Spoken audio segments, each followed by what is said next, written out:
But the even more amazing thing, Julie, I talk about how this is true of multiple blind people that I've studied or interviewed. So when he goes through this tunnel or portal, and he said, I realized as I was going through it that there was no longer color or light. It's what you would call darkness, I guess. Wow. Yeah. But he sees a light and he comes up and he sees he's coming out onto this hillside, like this very steep hillside, and kind of like in a valley.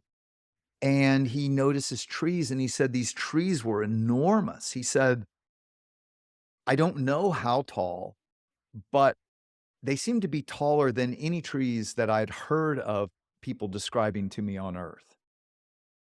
And then he talks about the light, how the light was coming out of everything and even not only shining on him, but out of him as well.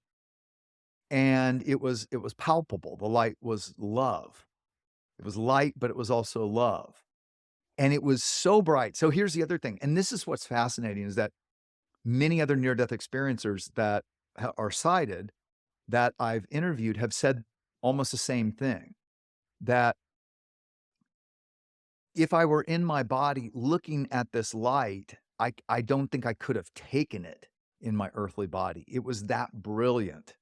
Mm. And especially when people talk about looking at the light of God, they're like, it would have just evaporated my retina in an instant. But it wasn't hard to, in fact, it was mesmerizing. And Brad said that's all I wanted to do is just look, and just take it all, take all, of it in.